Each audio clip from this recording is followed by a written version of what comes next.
नमस्कार दोस्तों जैसा कि आपको जानकारी है कि उड़ान कोचिंग इंस्टीट्यूट ने अपना आरक्षी बैच चला रखा है और सभी लोग उस पर बहुत ही मेहनत से अपनी अपनी क्लासेस को डाल रहे हैं और मुझे लगता है आप लोग भी बहुत अच्छे से उसका लाभ ले रहे होंगे।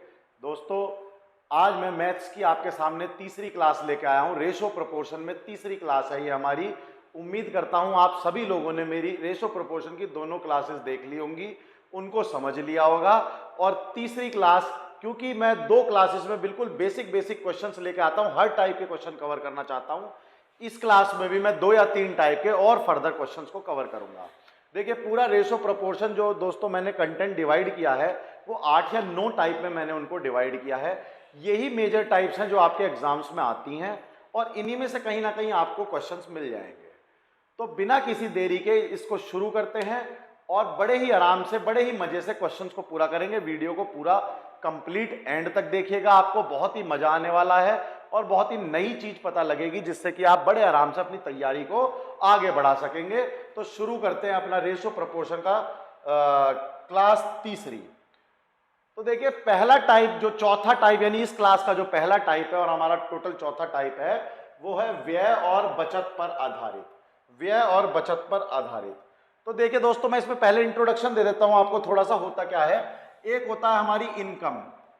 अब इनकम वो है जो हम कमा रहे हैं दोस्तों। इनकम जो बराबर होती है वो क्या होती है, हमारी एक्सपेंडिचर यानी हमारा खर्चा, हम जो खर्च कर रहे हैं खर्चा, प्लस हमारी बचत, प्लस हमारी बचत। तो इस पे डिपेंड करती है हमारी इनकम की, हमारा जो भी इनकम है, हमारा खर्चा और बचत। ज्यादातर सवाल इसी पे ही आते हैं, ज्यादातर सवाल इसी पे आते हैं। तो सवाल कैसा आएगा दोस्तों, वो आपको इनकम का रेशो दे देगा। मान लीजिए उसने दे दिया 3:2। वो आपको खर्चे का भी रेशो दे देगा, मान लीजिए दे दिया 5:3। ठीक है, और वो फिर आपको बचत का कोई भी एक नंबर बता देगा कि इतने रुपए आप बचत कर रहे हैं। तो कहीं ना कहीं देखिए, आपको ये वही सवाल नहीं लग रहा कि यदि कोई ऐसा सवाल आ जाए जिसमें मुझे इनकम का रेशो दे दिया जाए और मुझे जो है खर्चे का रेशो दे दिया जाए और बचत का अमाउंट बता दिया जाए, तो कहीं ना कहीं जो मैंने आपको भी पहले वो सवाल कराए थे कि एक रेशो, उसमें से कुछ माइनस किया जाए तो दूसरी रेशो बन जाती है। तो हम इस अप्रोच के साथ भी आगे बढ़ सकते हैं। जब सवाल आएंगे तो और डीपली आपको नॉलेज हो जाएगी। पहला सवाल देखते हैं इसमें। देखिए, पहला सवाल क्या है, यदि 126 रुपए 50 पैसे को ए बी सी के बीच में इस रेशो में डिवाइड करा गया 2, 5, 4 के अनुपात में, तो यह बताइए बी का हिस्सा ए के हिस्से से कितना अधिक होगा। तो देखिए, अब आपको मैं थोड़ा एक्सपर्ट लेवल पे ले चलता हूं। मैं अपना पुराने तरीके से इसको सॉल्व करके दिखाता हूं कि टी मान के। तो देखिए, ए का हिस्सा कितना हो जाएगा दोस्तों, 2t। बी का हिस्सा कितना हो जाएगा दोस्तों, 5t। और सी का हिस्सा कितना हो जाएगा, 4t। ये आपको जानकारी है। Total A plus B plus सी का हिस्सा कितना हो गया दोस्तों, ये हो गया 5, 4, 9 और 2 11t। और यही 11t तो बटा है तीनों में, और यही 11t 126 रुपए 50 पैसे है। तो जो 11t है ये मेरा 126.50 है। यहां से क्या मैं t निकाल सकता हूं, बिल्कुल निकाल सकता हूं। t कितना हो गया मेरा, 1.50, 11.50 मेरे को t मिल गया। तो जब मेरे को t मिल गया, अब बताइए मुझे निकालना क्या है, b का हिस्सा a के हिस्से से कितना अधिक है।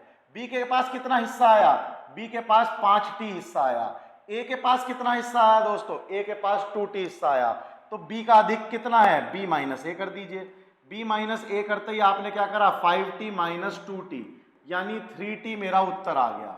और t को मैं 11.50 लिख सकता हूं, तो मैंने लिख दिया 11.50। तो कितना उत्तर हो गया दोस्तों, ये हो गया 0, 5 दिया 15 का 1, 3 और 1 4, ये हो गया 34 रुपए 50 पैसे। कितना आ गया दोस्तों, 34 रुपए 50 पैसे। ये उत्तर हो गया और उम्मीद करता हूं आपको बहुत अच्छे समझ में आ गया होगा। ये है हमारा मेथड। अब इन्हीं मेथड को लोग शॉर्टकट बता के आगे बढ़ा दे रहे हैं। लाइए मैं भी बना देता हूं, लेकिन वो आपकी प्रैक्टिस से खुद ही आपके उसमें आ जाएंगे। देखिए, शॉर्टकट क्या हुआ है, अभी क्या है, आपके पास 2, 5, 9 है, आपके पास 11 हो गया टोटल।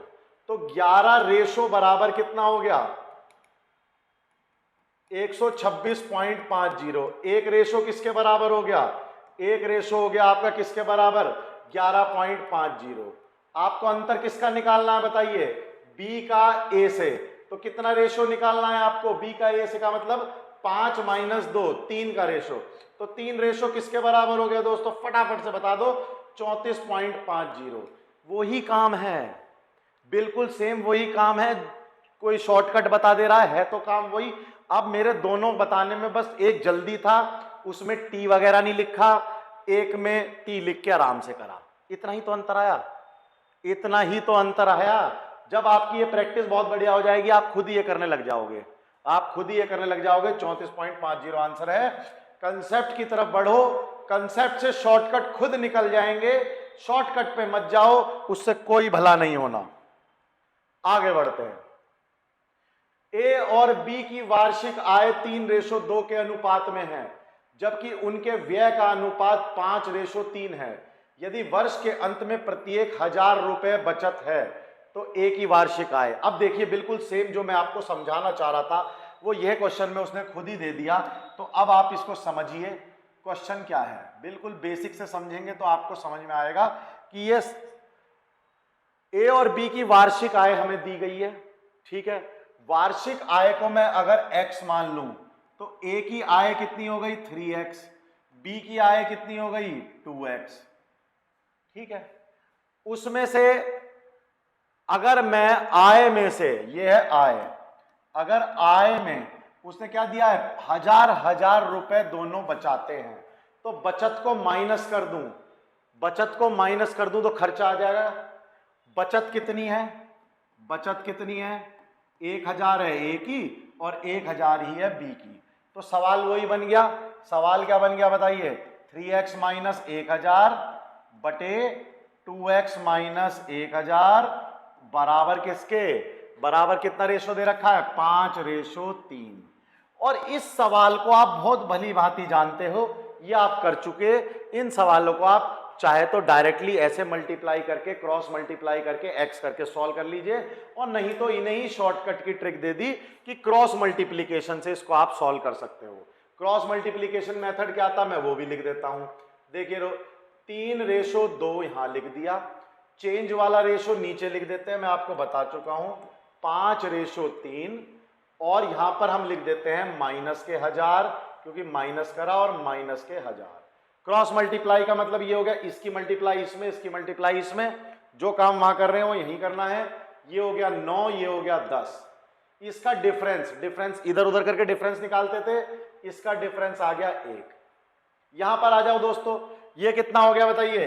ये हो गया माइनस के 3000 और ये माइनस के 5000। जब इसकी मल्टीप्लाई ऐसे करने जाऊंगा, इसका डिफरेंस कितना हो गया दोस्तों? इसका डिफरेंस हो गया 2000। 2000 का डिफरेंस है, तो 1:2000 के बराबर हो गई। 1:2000 के बराबर हो गई। कुल मिला के x की वैल्यू 2000 आएगी। x की वैल्यू 2000 आएगी। कहने का मतलब यह है, इसको सॉल्व कर लो, चाहे उसको सॉल्व कर लो। करोगे तो किसी एक को ही, दो को तो करोगे नहीं। अब बताइए वो क्या कह रहा है? a की वार्षिक आय, a की वार्षिक आय कितनी हो गई दोस्तों? 2000 ये है, इसकी गुणा 2000 में कर दीजिए, क्योंकि रेशो इतना ही आया था। तो a की वार्षिक आय कितनी हो जाएगी? 3x, निकाल लीजिए कितनी हो गई? 6000। कितनी हो गई दोस्तों? 6000। तो ए की वार्षिक आय हो गई 6000 रुपए। बिल्कुल क्लियर आ गया आंसर, इसको आप कर दीजिए। तो कोई वही मेथड है, वही सब कुछ है।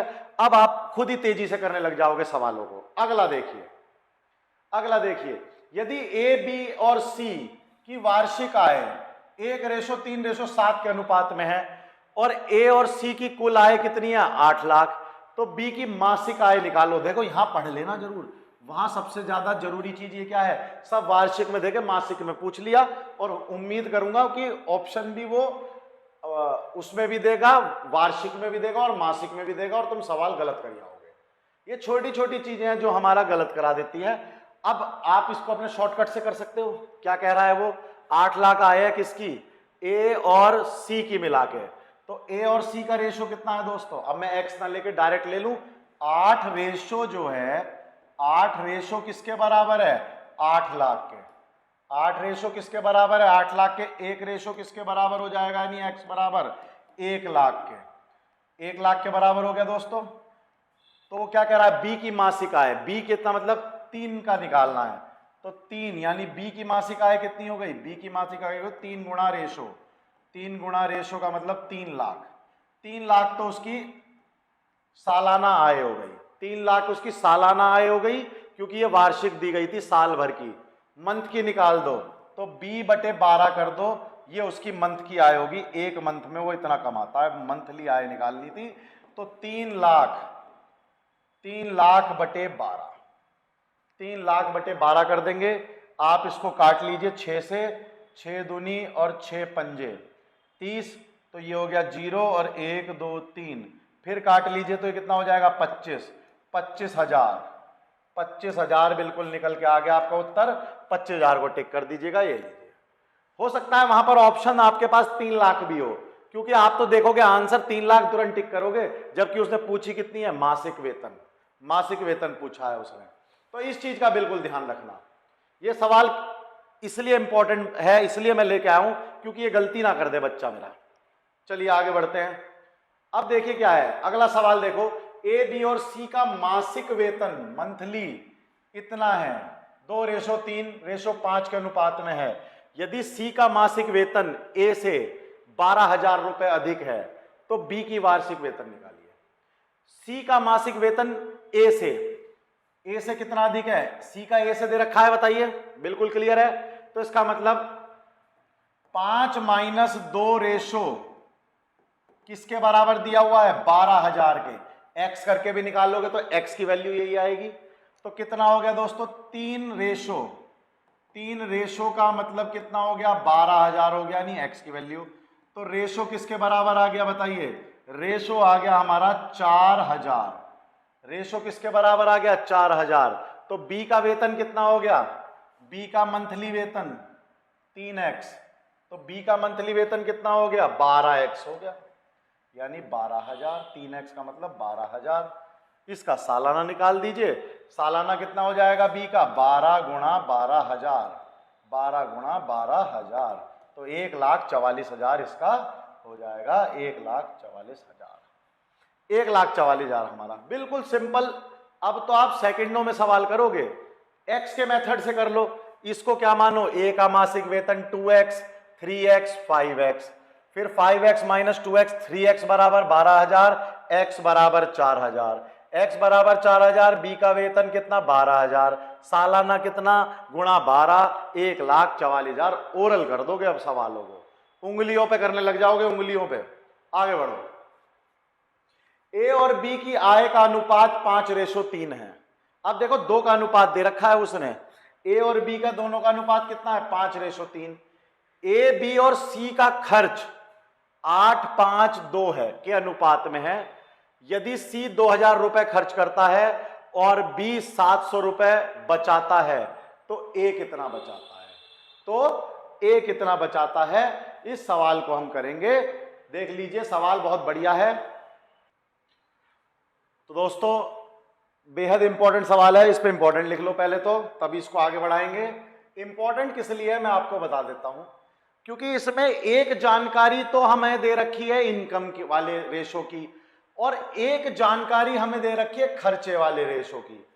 तो हमें दोनों रेशो को कुछ ना कुछ मान के करना पड़ेगा। मिसाल के तौर पे समझिए, देखिए उसने क्या कहा है, सी कितना खर्च करता है, सी खर्च करता है 2,000 रुपए, ये रहा। यदि सी 2,000 रुपए खर्च करता है और खर्चे का रेशो कितना दे रखा है, खर्चे का रेशो दे रखा है ए रेशो बी रेशो सी, जो दे रखा है खर्चे का लिख लीजिए, वो दे रखा है हमें कितना बताइए, 8:5:2। तो क्या यहां पर जो खर्चे का रेशो है ये 2:2,000 के बराबर नहीं है क्या? ये जो सी का 2 रेशो है किसके बराबर है, 2,000 के बराबर है। तो यहां से आप चाहो तो देखिए ए का खर्चा 8t, बी का खर्चा 5t, सी का खर्चा 2t। ये टी वाले मेथड से इसलिए बता दे रहा हूं क्योंकि थोड़ा कंफ्यूजिंग ना हो जाए आपके लिए। तो 8t, 5t, 2t, और ये जो 2t बराबर है ये 2,000 है, तो 2t बराबर 2,000 ले लिया उसने, तो t बराबर कितना हो गया, 1,000। ये बात समझ में आ गई? क्योंकि देखिए उसने बोल दिया है ए बी और सी का खर्चे का रेशो है 8:5:2, और सी का खर्चे का रेशो 2 है, जो कि 2,000 के बराबर होगा, तो यहां से रेशो आ जाएगा t बराबर 1,000। तो बताइए कितना कितना खर्च कर रहे हैं। ए खर्च कर रहा है कितना खर्च कर रहा है? 8,000 रुपए। ए 8,000 रुपए खर्च कर रहा है। चलिए बिल्कुल बेसिक से लिख रहा हूं। बी कितना खर्चा कर रहा है? 5,000 रुपए कर ले रहा है खर्चा, बहुत बढ़िया बात, खूब उड़ा रहा है। और सी भी कितना खर्च कर रहा है? 2,000 रुपए कर रहा है, ये भी उड़ा रहा है। लीजिए, ये हो गए हमारे तीनों के खर्चे। तीनों के खर्चे आपको समझ में आ गए होंगे, बिल्कुल क्लियर। अब वो कह रहा है कि बचत, अब उसने एक हमें बचत दे दी। किसकी बचत दे दी? बी की। बी की बचत कितनी है? 700 रुपए। बी की बचत कितनी है? 700 रुपए। तो यहां देखिए, यहां पर बहुत ध्यान देने वाली बात यह है कि हमें उसने जो अनुपात दिया है, वो आय का दिया है। तो आय में से खर्चा माइनस करूंगा तो बचत आ जाएगी। तो अब की बार इस अनुपात को मैं अलग मान लेता हूं, कुछ एक्स। तो इनकम का अनुपात मान लीजिए एक्स, इनकम रेशो क्या मान ली हमने? एक्स। तो बताइए ए की इनकम कितनी हो गई? ए की इनकम हो गई 5x और बी की इनकम कितनी हो गई? बी की इनकम हो गई 3x। ए की इनकम 5x और बी की इनकम 3x। अब आप बताइए कि अगर मैं बी की इनकम में से बी का खर्चा माइनस कर दूं तो बी की सेविंग आ जाएगी। बी की इनकम में से बी का खर्चा माइनस कर दूं तो बी की सेविंग आ जाएगी, नहीं आ जाएगी? बताइए। तो देखिए 3x, ये तो है बी की इनकम। ये क्या है दोस्तों? बी की इनकम। बी की इनकम बिल्कुल सही है। 3x क्या है? बी की इनकम माइनस 5,000, माइनस 5,000 क्या है? बी का खर्चा। बी का खर्चा बराबर 700, बराबर 700 बी की बचत। बी की बचत। बिल्कुल क्लियर हो गई बात? बिल्कुल क्लियर हो गई। यहां से आप बड़े आराम से सवाल को कर लोगे, यहां से आप सवाल को बहुत आराम से कर लोगे। आप x निकाल लीजिए, यहां से x ज्ञात कर लो मेरे सभी दोस्तों। तो जब आप x ज्ञात कर लेंगे तो 3x बराबर आ गया आपका 5700 रुपए। आप यहां से x निकाल लीजिए, 3 एकम 3 और कितना हो जाएगा? ये 2 गया, 9 तिया 27, 1900 रुपए हमारा x रेशो आ गया। अब वो जो भी आपसे कहे आप उसको बड़े आराम से निकाल सकते हो। क्या आप कह रहा है जल्दी से मुझे देख के बता दो और उसको निकाल दो। जो भी वो आपसे कह रहा है उसको देख के बताओ और निकाल दो। तो बताइए क्या कह रहा है वो? तो ए कितना बचाता है? ए की बचत निकालनी है। ए की बचत कैसे निकलेगी? ए की इनकम में से ए का खर्चा माइनस कर दो। ए की इनकम में से ए का खर्चा माइनस कर दो। तो ए की इनकम कितनी है? 5x। ए की इनकम कितनी है? 5x, यानी 5 गुणा 1900 तो ए की इनकम हो गई। कर लो कितना हुआ? 0 0, 9 पंजे 45 का 5, 4 गया और 5 95, 9,500 तो हो गई उसकी इनकम। खर्चा कितना है उसका? 8,000 रुपए। तो 9,500 में से 8,000 यदि गया तो क्या बचा? ये बचा आपका 1,500 रुपए। 1,500 रुपए उसकी बचत है। कितनी है? 1,500 रुपए उसकी बचत है। 1,500 को टिक कर लो। अब तक का सबसे पेचीदा सवाल था, इसको ढंग से समझ लो, इससे मुश्किल कुछ नहीं आना। अब तक का सबसे पेचीदा सवाल इसलिए था क्योंकि एक के बारे में एक चीज बता दी, इनकम के बारे में, एक चीज बता दी बचत के बारे में, एक चीज बता दी खर्चे के बारे में। तीनों चीजें अलग अलग देके पूरा दिमाग चलवाया उसने आपसे। तीनों चीजें अलग अलग देके आपसे पूरा दिमाग उसने यहां पर हमसे चलवाया। चलिए आगे बढ़ते हैं, जल्दी से सवाल और देखते हैं। ये देखिए अब अगला सवाल आता है। एक आदमी अपनी मासिक आय का एक हिस्सा खर्च करता है और उसका एक हिस्सा बचाता है। उसके व्यय का उसकी बचत का अनुपात, यानी व्यय जो खर्चा कर रहा है और जो बचत कर रहा है उसका अनुपात है 26:3। यदि उसकी मासिक आय 7,250 7,250 रुपए है तो उसकी मासिक बचत बताइए। बहुत ही क्लियर है, बहुत ही क्लियर है। उसने क्या दे दिया? व्यय प्लस बचत दे दिया। तो व्यय प्लस बचत ही तो इनकम होती है। तो बताइए 26 तो है, 26 रेशो तो है उसका खर्चा, 3 रेशो उसकी बचत। तो उसकी टोटल इनकम कितनी हो गई? 29 रेशो। कितनी इनकम हो गई उसकी? 29 रेशो। किसके बराबर हो गई? 7,250 के। 29 रेशो किसके बराबर हो गया? 7,250 के। यहां से एक रेशो निकाल दीजिए किसके बराबर हो, यानी x निकाल लीजिए किसके बराबर हुआ। 7250/29 रेशो आ जाएगा दोस्तों। रेशो आने के बाद वो क्या पूछ रहा है, उसकी मासिक बचत। तो बचत का रेशो कितना है, 26 ही है बचत का, नहीं 3। उसकी जो बचत का रेशो है 3, वो निकाल लीजिएगा। इसको आप डिवाइड कर लीजिए, 29 को डिवाइड कर लीजिए 7250 से, और जो भी आपका उत्तर आएगा उसको 3 से गुणा कर लीजिएगा, आपका क्वेश्चन हो जाएगा। कर लेंगे दोस्तों, कर लेंगे। चलिए मैं कर देता हूं, नहीं तो कोई दिक्कत नहीं है, आप इसको एक बार नोट डाउन कर लीजिए। इसको यहीं कर देता हूं, क्योंकि आपको लग रहा होगा कहीं मुश्किल ना हो जाए। मुश्किल नहीं है, बस कैलकुलेटिव है। ये लीजिए, तो 7250 को आप डिवाइड कर लीजिए 29 से, तो 29 ये हो जाएगा हमारा दूनी, 2 से हो जाएगा, 9 दूनी 18, 1 गया 5, 58, कितना आया दोस्तों 60, 14, 5 आ गया। किससे कर लेंगे हम, अब कर लेंगे इसको 5 से, तो कितना हो जाएगा 9 पंजे 45 का 5, 4 गया, 5 दूनी 10, 145, तो 250 आ गया। कितना आ गया दोस्तों 250। रेशो 250 के बराबर है। रेशो किसके बराबर है, 250 के। ये लीजिए 250 के बराबर हो गया। तो हमें क्या पूछ रहा है, वो बचत पूछ रहा है, यानी 3 रेशो। बचत कितनी है, 3 गुणा रेशो। 3 गुणा रेशो कितना हो जाएगा दोस्तों 750 हो गया। 750 को टिक कर लीजिए। तो क्वेश्चन बिल्कुल आसान है। अब आप सारे क्वेश्चंस को बहुत आराम से कर सकते हो। जिसको भी हम कहें कि आप इसको कमेंट बॉक्स में बताना, उसको आप बड़े आराम से कर लोगे, उसको आगे कर लीजिएगा। आगे बढ़ते हैं, टाइप 5 पे आते हैं। टाइप 5 में क्या है, based on change of ratio. या तो ये, इसको आप चाहे तो मिक्सचर वाला पार्ट भी मान सकते हैं, मिक्सचर यानी मिक्सचर। तो इस पार्ट को बताने से पहले मैं आपको बता देता हूं कि अलॉय क्या होता है।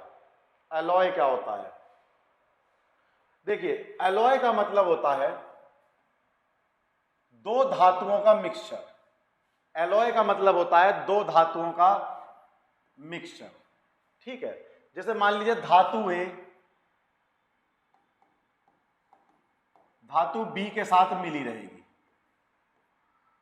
धातु बी के साथ मिश्रित में रहेगी। बात क्लियर हो गई। धातु ए धातु बी के साथ मिश्रित में रहेगी, इसका कुछ रेशो रहेगा ए, इसका कुछ रेशो रहेगा बी।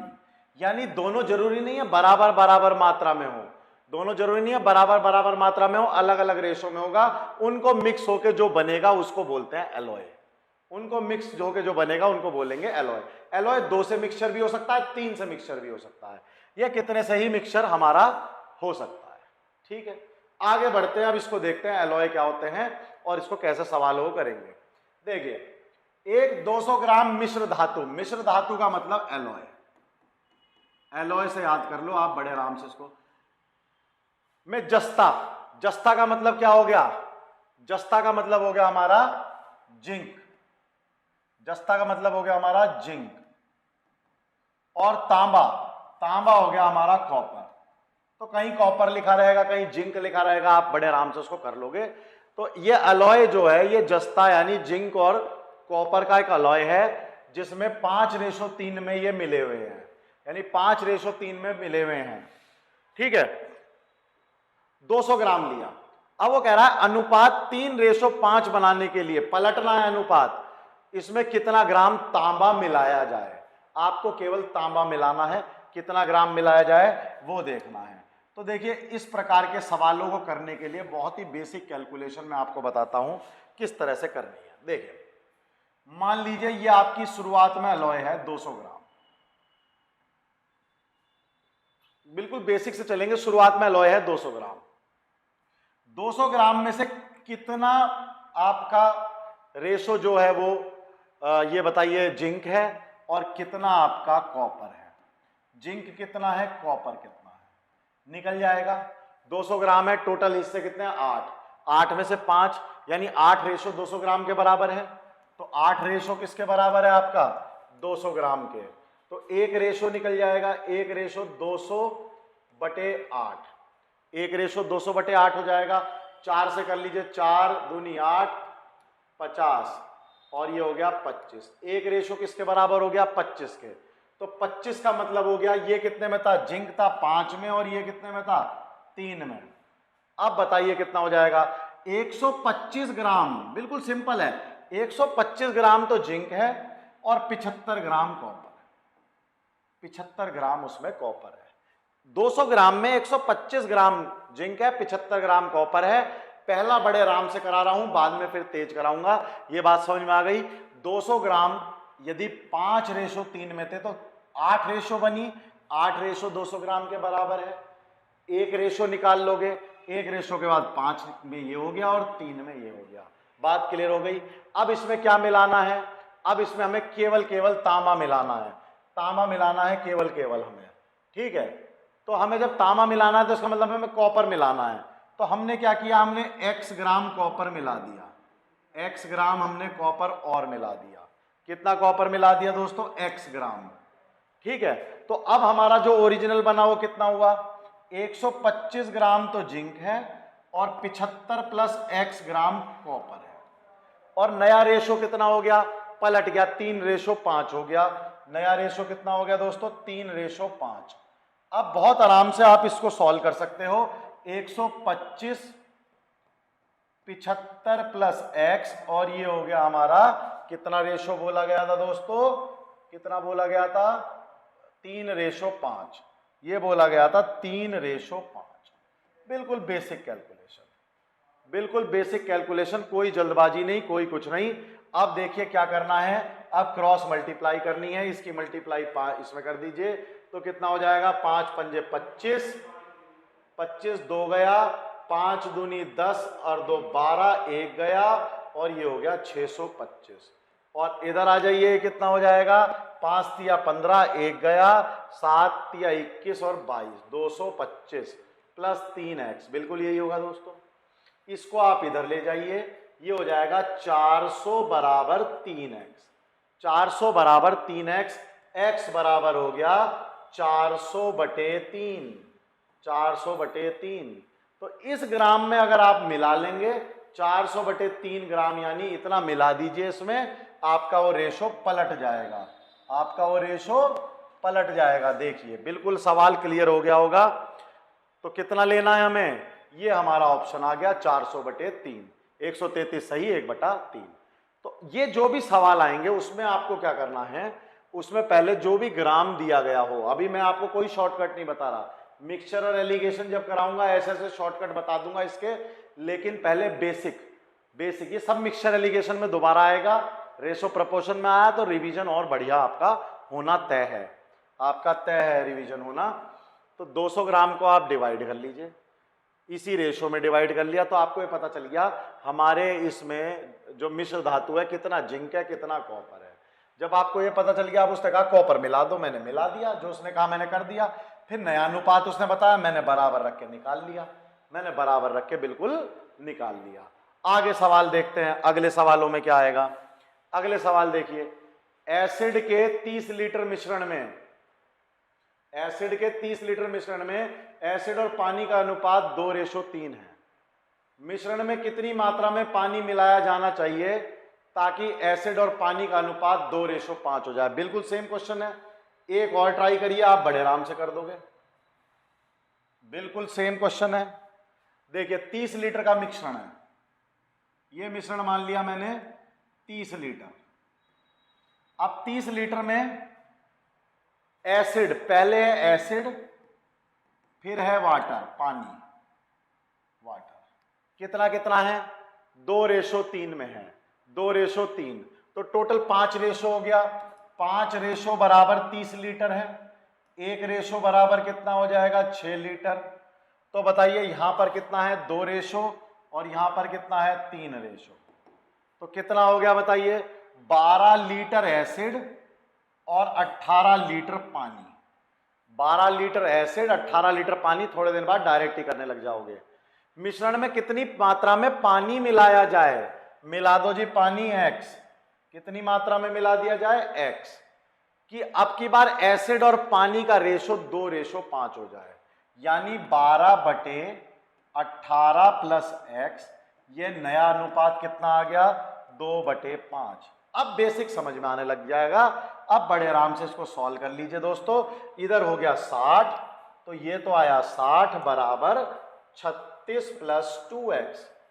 60 बराबर 36 प्लस 2x, तो कितना हो गया दोस्तों? ये आ जाएगा हमारा कितना? 40 यानी 20 24 कितना हो गया? x बराबर आ गया 12। x बराबर आ गया 12 ही आएगा दोस्तों, 24 हो जाएगा। क्लियर है? चलिए, x बराबर 12 आ गया। अब वो जो भी कह रहा है वो निकाल दीजिए। कितना x पूछ रहा है? 12 लीटर मिला दीजिए। उत्तर आ गया हमारा कितना? 12 लीटर। वो हमसे यही पूछ रहा था, हमने तुरंत निकाल दिया। तो बिल्कुल बेसिक तरीके से अब आपको ये सवाल आगे होंगे। जब बेसिक इतना आसान है तो शॉर्ट ट्रिक भी बहुत ही आसान होगी, और उसके चक्कर में हम बाद में पढ़ेंगे। पहले हम चलेंगे बेसिक की ओर। चलिए अगला सवाल करते हैं। फिर से देखिए, एक मिश्र धातु में तांबा और जस्ता का अनुपात 5:2 है।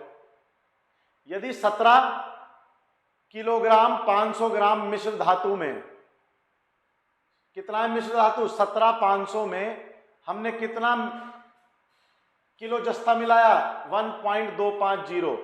तो हमें वो पूछ रहा है कि अनुपात क्या होगा। बिल्कुल बेसिक सवाल है। देखने में पॉइंटों में आप घूम गए होंगे, कोई बात नहीं, बिल्कुल बेसिक सवाल है। बेसिक के तरीके से ही करो। कितना है भाई? 17,500 है, बिल्कुल सही बात है। ये लो 17,500 है, 17.500। इसमें हमारा टोटल कितना रेशो है? 5 रेशो है तांबा और 2 रेशो है जिंक। तो ये तो हो गया हमारा कॉपर और ये हो गया हमारा जिंक। ठीक है, तो टोटल 7 रेशो यहां से आप निकाल सकते हो। 7 रेशो जो है 17.500 के बराबर है, तो 1 रेशो निकाल दोगे। 1 रेशो कितना होगा? 7 दूनी 14, 7 दूनी 14, 3 बचा, 7 पंजे 35, 2 किलो 500। कितना हो गया? 2 किलो 500 हो गया। अब आप बड़े आराम से 1 रेशो आ गया आपका 2 किलो 500। तो यहां पर कितना हो जाएगा आपका? 5 की गुणा कर लीजिए इसमें, तो ये कितना हो जाएगा? 0 0, 5 पंजे 25 और 2 गया, 5 दूनी 10, ये हो गया 12,500। 12,500 तो कॉपर है, और 5 किलो क्या है हमारा? 5 किलो हमारा जिंक है। तो 12,500 तो हमारा कॉपर आ गया और 5 किलो हमारा जिंक आ गया। अब बताइए वो क्या कह रहा है? वो हमसे ये कह रहा है कि 1.25 किलो यानी 1.25 किलो जस्ता जिंक मिला दो जी इसमें। 1.250 मिला दीजिए, 1.250 kg मिला दो। अब देखो क्या बनता है। कितना हो गया? रेशो निकालने को बोल रहा है। किस किस का रेशो निकालने को बोल रहा है? कॉपर और जिंक का। तो कॉपर तो हमारा चेंज हुआ ही नहीं है, तो 12,500 ही था। चलिए, ये कितना हो गया? ये हो गया हमारा 6.250, 6.250। तो ये इसका जस्ट डबल ही तो है, ये इसका जस्ट डबल ही तो है। तो 2:1 हो गया। कितना हो गया? 2:1। ये इसका ऑप्शन आ गया। तो कितना ही टफ से टफ सवाल हो, आप बड़े आराम से इसको कर लोगे। इसको आप बड़े आराम से नोट कर लीजिए, फिर हम आगे बढ़ते हैं। चलिए आगे बढ़ते हैं अब, और आगे सवाल की तरफ चलते हैं। अब देखिए, फिर से एक सवाल आ गया। समान क्षमता के 3 कंटेनर हैं। पहले कंटेनर में सल्फ्यूरिक एसिड और पानी का अनुपात 3:2 है, दूसरे कंटेनर में 7:3 है, और तीसरे कंटेनर में 11:4 है। यदि सभी तरल पदार्थों को एक साथ मिलाया जाता है तो सल्फ्यूरिक एसिड का अनुपात मिश्रण में कितना होगा? ये निकालना है हमें कि सल्फ्यूरिक एसिड और पानी का। ठीक है ना, ये थोड़ा सा गलत टाइप हो गया। मिश्रण जो सल्फ्यूरिक एसिड का पानी के साथ हमें उस मिक्सचर में निकालना है। तो देखिए, सबसे पहले तो आप ये देखिए कि हमारे पास पहले कंटेनर में कितना है। बिल्कुल बेसिक से चलते हैं। फिर से सब समान क्षमता वाले हैं, पता है आपको, सभी समान क्षमता वाले हैं। तो पहला कंटेनर कितना ले रहा है दोस्तों? पहला ले रहा है 3:2, 3:2। दूसरा कंटेनर कितना ले रहा है? 7:3। तीसरा कंटेनर कितना ले रहा है हमारा? 11:4। तो जब समान क्षमता वाले हैं तो क्षमता कुछ मान लेते हैं, बहुत इजी ट्रिक है। क्षमता आप कुछ भी मान लो, आप ध्यान से देखो, इनको प्लस करोगे तो 5, इनको प्लस करोगे तो 10, इनको प्लस करोगे तो 15, यानी 5, 10, 15। ऐसा नंबर निकालो जो 5 से भी डिवाइड हो जाए, 10 से भी डिवाइड हो जाए, 15 से भी डिवाइड हो जाए। मेरे हिसाब से 30 ऐसा नंबर है, बिल्कुल छोटी सी ट्रिक बता दी। ये 3:2 में है, तो कुछ भी मान लो, क्योंकि तीनों की समान क्षमता है, इनकी क्षमताएं कुछ माननी पड़ेंगी। कुछ भी मान लो, क्योंकि रेशो निकालने को कह रहा है वो, तो रेशो तो हमारा आ ही जाएगा। यदि हम इसकी मल्टीप्लाई भी कर दें किसी नंबर से तो रेशो हमेशा सेम आता है। यानी अगर मैं ये सारे एक बड़े कंटेनर में डाल भी दूं तो मुझे उसका रेशो निकालना है। तो सबसे पहले इनकी क्षमताएं ज्ञात करो, कितनी कितनी है, अपनी मर्जी से मान लो। यहां पर देखोगे तो प्लस का 5 है, 5 से भी कट जाना चाहिए। यहां देखोगे तो प्लस का 10 है, 10 से भी कट जाना चाहिए। और यहां देखोगे तो प्लस का 15 है, 15 से भी कट जाना चाहिए। ऐसा नंबर मुझे एक ही दिखाई दे रहा, सबसे छोटा 30 मान लो। तो इसकी भी 30 क्षमता मान लो दोस्तों, इसकी भी 30 क्षमता मान लो, और इसकी भी 30 क्षमता मान लो। इसकी भी 30 क्षमता मानते ही क्या हो जाएगा बताइए, ये कितना हो जाएगा, 12। पहला क्या था, एसिड था, पहला हमारा एसिड था, तो 12 एसिड और 30 क्षमता है ना हमारी, तो 5, 6, तो ये हो गया 18 एसिड और 12 पानी, 18 एसिड 12 पानी। इसका बताइए, इसका हो जाएगा दोस्तों 21 एसिड और 9 पानी। इसका बताइए कितना हो जाएगा, इसका हो जाएगा 22 एसिड और कितना, 8 पानी। समझ में आ गई ये बात समझ में आ गई। इसमें क्या है, 18 तो एसिड है, क्योंकि देखिए मैंने माने सबकी क्षमता 30 सब 30 लीटर के हैं, तो 30 लीटर का मतलब है रेशो हो गया टोटल 5। इसको डिवाइड करोगे 5 से, इसको डिवाइड करोगे 5 से तो 6 रेशो आ जाएगा। 6 का मतलब ये 18, ये 12। इसका टोटल 10 है, इसको डिवाइड करोगे 10 से तो कितना आ जाएगा, 3। इसका मतलब ये 21, ये 9। यहां पर डिवाइड करोगे 15 से तो ये कितना आ जाएगा, 2। इसका मतलब ये 22 और ये 8। अब बताइए एसिड कितना हो गया, एसिड जोड़ दीजिए, 18 प्लस 21 प्लस 22 तो एसिड है, और पानी जोड़ दीजिए 12 प्लस 9 प्लस 8 जो है वो पानी है। तो कितना एसिड आ गया, 22, 40, 61 तो एसिड आ गया, और पानी कितना आ गया, 20, 29 पानी आ गया, 29 हमारा आ गया पानी। तो 61 रेशो 29 हमें मिल गया, 61 रेशो 29 हमें ए पे प्राप्त हो गया। इसको टिक कर लीजिए। तो बिल्कुल क्लियर हो गया होगा, बिल्कुल साफ पता चल गया कि क्षमता माननी थी जो कि दी नहीं गई थी, समान क्षमता लिख दिया था बस। तो समान क्षमता है तो मान लीजिए। अब मानने की ट्रिक है, बस मानने की ट्रिक थी कि तीनों के जोड़ से कटे, वो ट्रिक थी। उसका एलसीएम निकाल के आपने उसको निकाल दिया। तो अगले सवाल की तरफ बढ़ते हैं। अगला सवाल देखिए दोस्तों, अगला जो हमारा सवाल आएगा,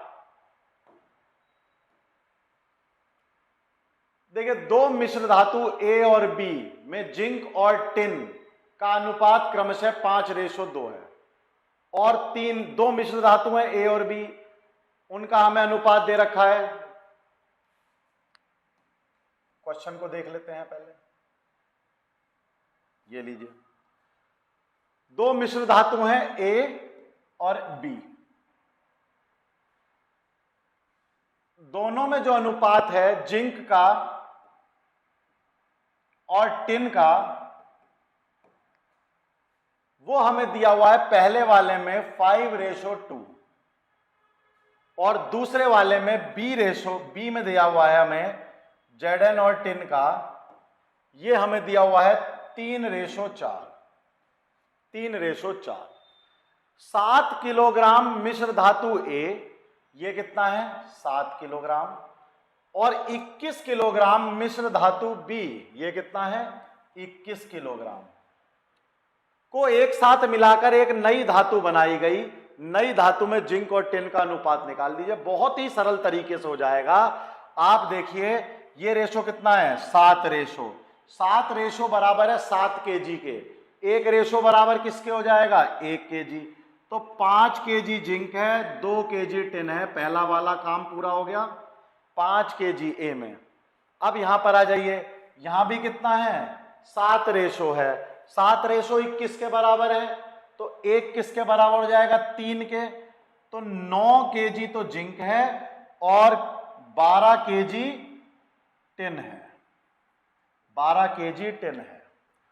अब आप बताइए, जो मैंने मिक्स किया, मैं सब मिक्स कर दूंगा, सब डाल के हिला दूंगा, ये लीजिए डाल के जो है, अब आप मिक्सी में चला दीजिए इसको, तो कितना हो जाएगा?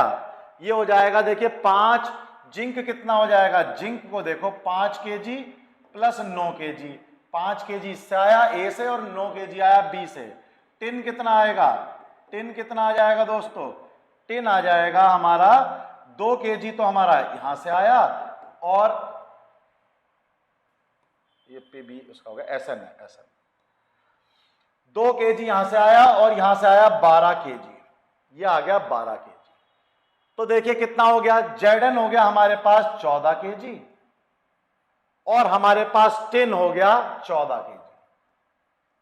तो दोनों अनुपात बराबर हो गए, 1:1 में आ गया। जेडन भी 14 केजी हो गया और टिन भी 14 केजी हो गया, 1:1 में हमें प्राप्त हो गया। बिल्कुल क्लियर था, 7 केजी था, रेशो के हिसाब से अब आप कर लोगे। तो बहुत ही तेजी से अब आप सवालों को बड़े आराम से कर सकते हो। ये देखिए, एक मिश्र धातु में दस्ता और तांबा 1:2 के अनुपात में है, दूसरे में समानता 2 के अनुपात में है। यदि इन दोनों को मिश्र धातु को मिलाकर नया मिश्र धातु बनाया जाए जिसमें इतना अनुपात है, तो दोनों की संख्याओं को बिल्कुल आराम से आप इसको सॉल्व कीजिए और कमेंट बॉक्स में मुझे बताइए। बहुत ही आराम से आपसे ये सवाल अब हो जाना चाहिए, हो जाएगा, बिल्कुल बेसिक है। आप इसको सॉल्व करके बताइएगा कमेंट बॉक्स में, नहीं तो हम अगली बार फिर ले लेंगे इसको, अगली बार में हम फिर ले लेंगे। बहुत ही आसान सवाल है, आप कमेंट बॉक्स में इसको बताइएगा।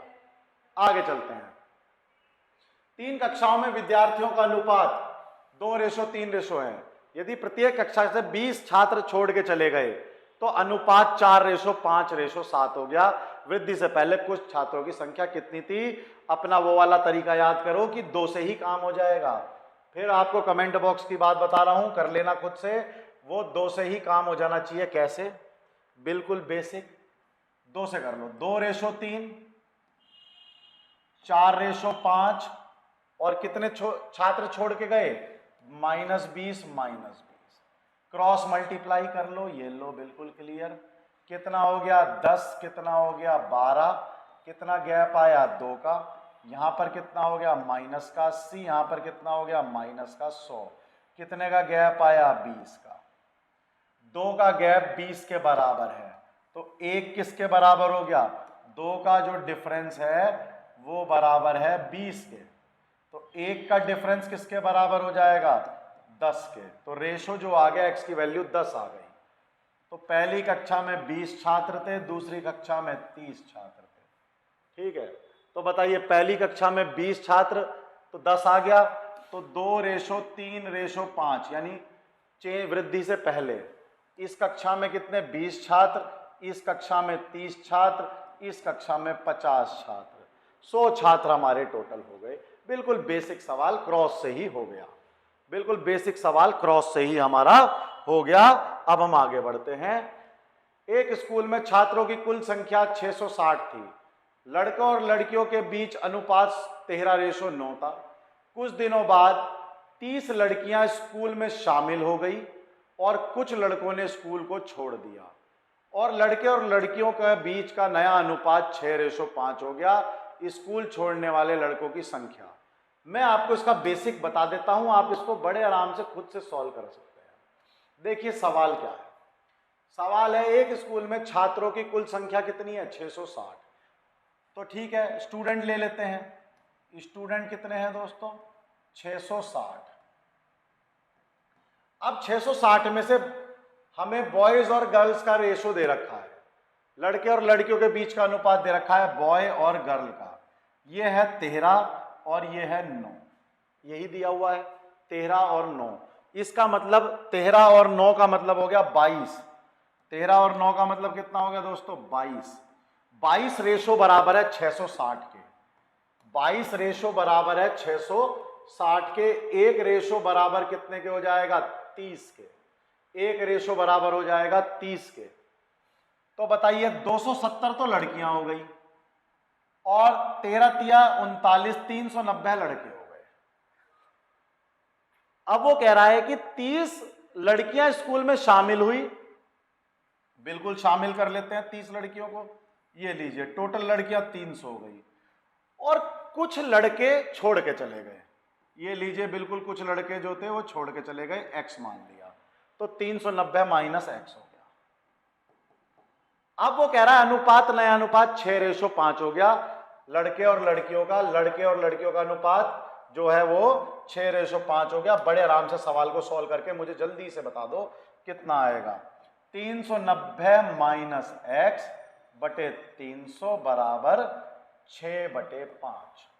6/5। इसको आप बड़े आराम से सॉल्व करके x की वैल्यू ज्ञात करके मुझे कमेंट बॉक्स में बता दीजिएगा कितना आएगा। बहुत ही बेसिक चीजों से क्लियर हो गया है। बताइए दोस्तों, बिल्कुल क्लियर हो गया है, इसमें कोई दिक्कत तो नहीं है। आगे बढ़े, आगे बढ़ सकते हैं, चलिए आगे बढ़ते हैं। टाइप 6 आया। टाइप 6 में क्या है हमारा, अब based on coin and money पे आ जाएगा, यानी सिक्कों पे और पैसों के आधार पे आ जाएगा। सिक्के और पैसों के आधार पे हमारा रेशो दिया गया होगा। अब उसको देखते हैं। सवाल है, राम 8 दिन में 125 रुपए कमाता है और श्याम 10 दिन में 140 रुपए। उनकी कमाई का अनुपात बताइए। तो दोस्तों मैंने आपको पहले भी एक चीज क्लियर की थी कि जो भी अनुपात होगा वो होगा तो एक ही चीज का। मान लो कमाई है तो आपको दोनों की एक महीने की कमाई का ही कंपैरिजन कर सकते हो, एक साल की कमाई का कर सकते हो। लेकिन ऐसा नहीं कि एक की कमाई का 1 दिन का हिस्सा ले लो और दूसरे की कमाई का 5 दिन का ले लो। ये कोई कंपैरिजन नहीं हुआ, इसमें कोई रेशो नहीं निकलेगा। तो आपको जो उनकी कमाई का अनुपात निकालना है उसके लिए या तो मंथ का निकालो या ईयर का निकालो या 1 दिन का निकालो। तो यहां पर देखो बेस्ट है कि मैं 1 दिन का निकाल लूं। तो ए राम की अर्निंग, राम 8 दिन में कितना कमाता है 125। राम 1 दिन में कितना कमाएगा, 1 दिन में 125/8 रुपए कमाएगा। राम 1 दिन में 125 रुपए 8 रुपए कमाएगा। श्याम कितना कमाएगा 1 दिन में, 1 दिन ही क्यों निकाल रहे हैं आप, 1 महीने का भी निकाल लीजिए, हमें कोई दिक्कत नहीं।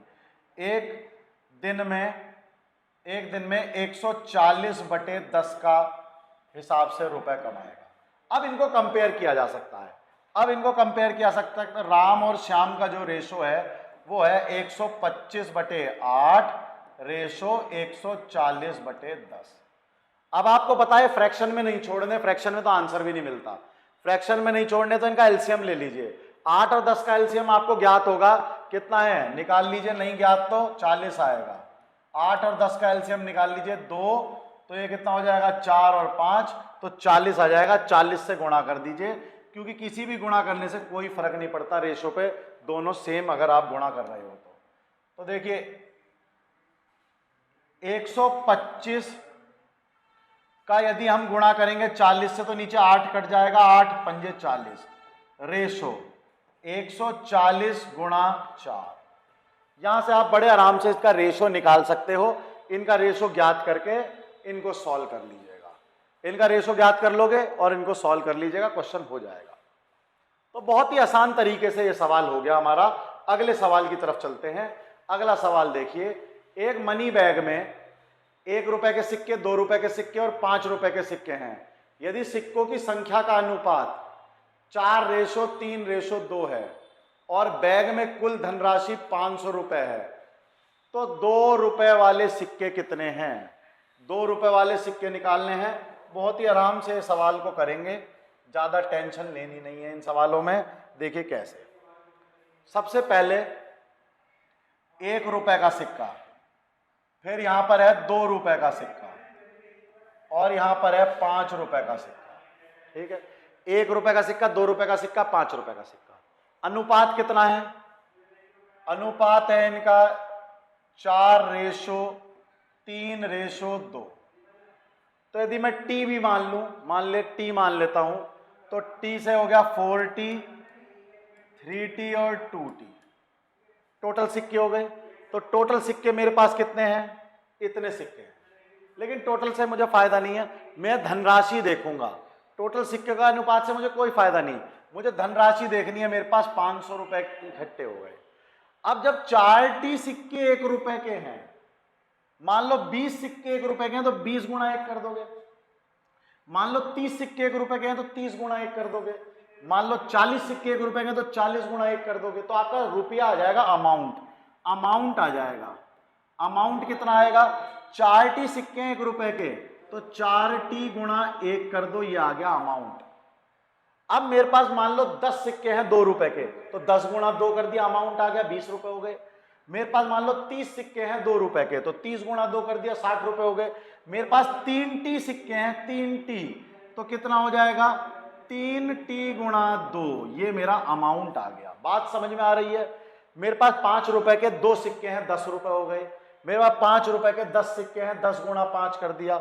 मेरे पास 5 रुपए के 2t सिक्के हैं तो 2t गुणा 5 हो गया, 2t गुणा 5 हो गया, यानी 10t मेरा हो गया। अब आपको बिल्कुल क्लियर हो गया कि सबको जोड़ दो 500 रुपए हैं तो यहां से कितना हो गया? 4t, यहां से कितना हो गया दोस्तों? 6t, और यहां से कितना हो गया? 10t। और ये सब जोड़ के मेरे पास 500 रुपए बैठे मेरी गुल्लक में जो मुझे मिले। तो कितना हो गया दोस्तों? 20t हो गया। तो 20t सिक्कों से मिला के 500 रुपए बनते हैं।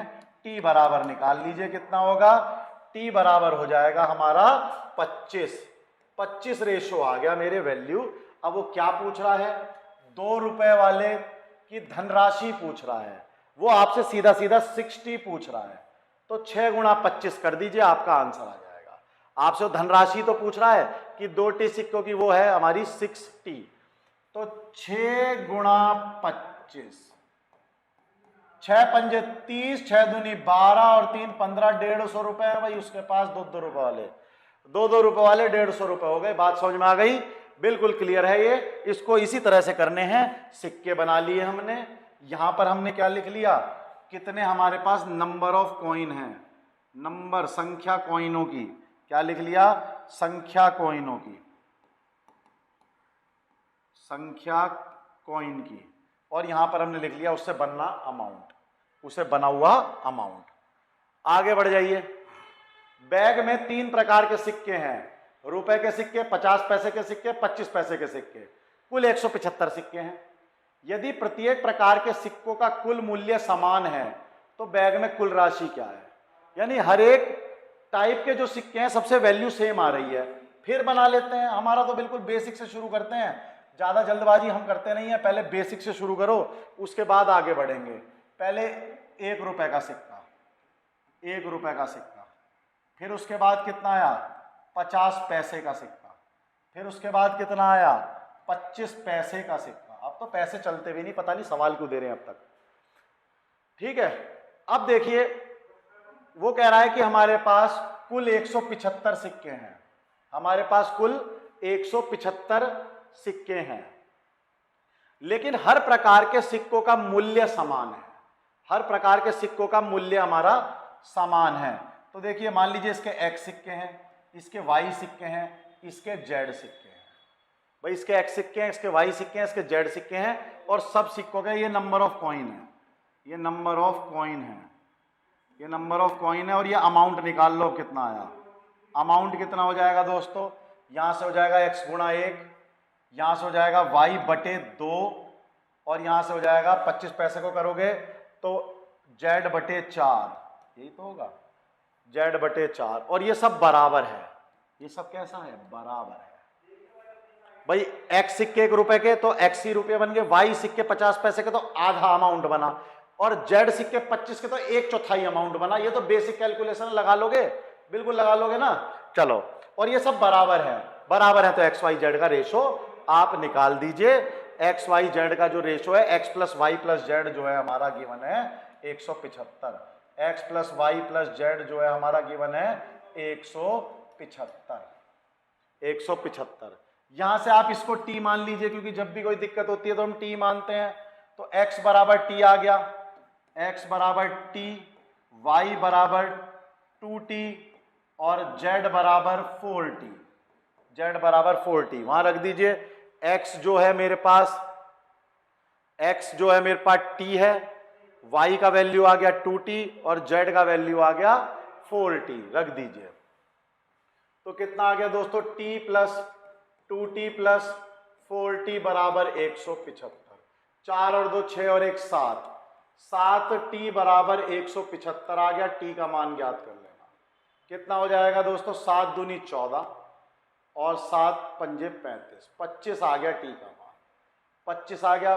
बताइए क्या पूछना चाह रहा है वो।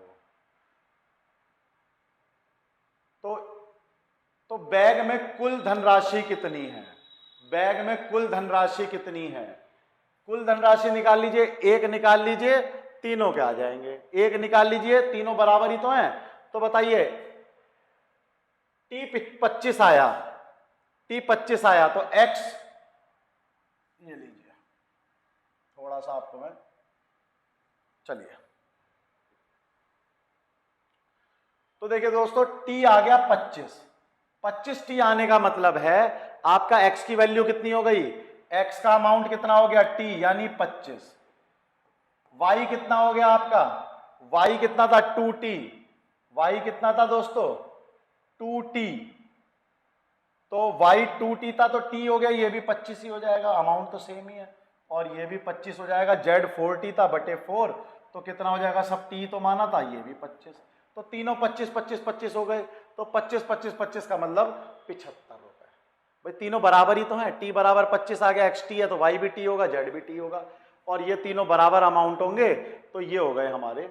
अगर वो सिक्के पूछता तो आप निकाल देते, 175 अलग अलग पूछेगा तो निकाल देना, वो भी निकल जाएंगे। सिक्के पूछेगा तो ये कितने हो जाएंगे? ये 25 होंगे। ठीक है दोस्तों। और ये सिक्के कितने होंगे? ये सिक्के होंगे आपके 50, और ये सिक्के कितने होंगे? ये सिक्के होंगे 100। निकल जाएगा। आप किसी भी तरह से कर लीजिए, सवाल आपका हो जाएगा। आगे बढ़ते हैं। चलिए अगला सवाल देखते हैं। 3400 को डिवाइड किया गया ए बी सी और डी के बीच में, इस प्रकार से बांटा गया है कि ए और बी को 2:3 में मिले, बी और सी को 4:3 में मिले, और सी और डी को 2:3 में मिले। तो बी और डी का शेयर का योग बताइए। बिल्कुल क्लियर है, बहुत ही बेसिक वाला सवाल जो आपको मैंने बताया था, उसी के हिसाब से आप इसको कर लेंगे। 3400 रुपए को बांटा गया है, तो सबसे पहले ए बी सी डी का रेशो निकाल लो। आपको ये तरीका पता है कैसे निकाला जाता है? ए बी सी डी लिख लिया जाता है। पिछली वीडियो देख लेना, मैंने आपको बताया था। ए रेशो बी मेरे को दिया गया है 2:3, बिल्कुल क्लियर। फिर उसके बाद बी रेशो सी दिया गया है 4:3, बिल्कुल क्लियर। फिर उसके बाद सी रेशो डी दिया गया है मेरे को 2:3, बिल्कुल क्लियर। अब यहां पर आपको पता है, इनको निकालने के लिए डब्बे बना लीजिए। डब्बा अपना फेमस है, ये डब्बे बना लीजिए।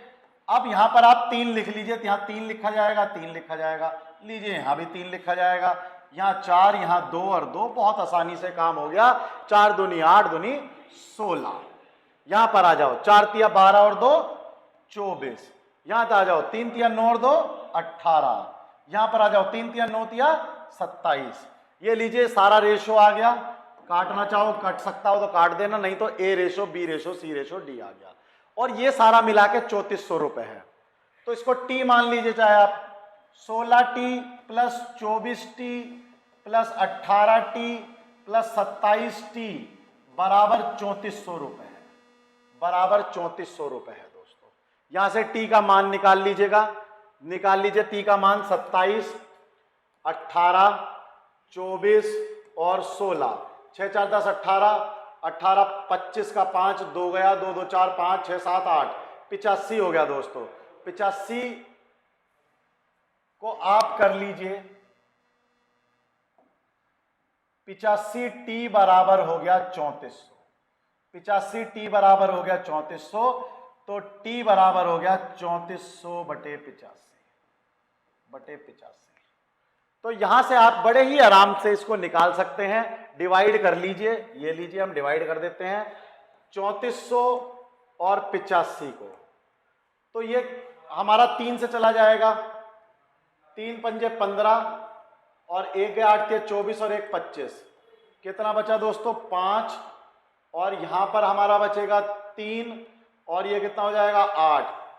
और यहां पर 0 लगा दीजिए, यहां पर 0 लगा दीजिए। और फिर कितना हो जाएगा? ये तो 4 से ही जा रहा है दोस्तों, पूरा 4 से ही चला जाएगा, टेंशन नहीं लेनी, 4 से ही चला जाएगा। ठीक है, 4 से ये हमारा चला जाएगा, कोई दिक्कत नहीं। तो इसको आप 4 से काट दीजिए, 8 पंजे 40 का 0 और 4 पंजे 20, 2 8 चौक 32, 2 34, बिल्कुल क्लियर हो गया। 40 से चला गया ये हमारा, t बराबर 40 आ गया, t बराबर 40 आ गया। यहां से अब आपको क्या पूछा है, b और d के शेयरों का योग।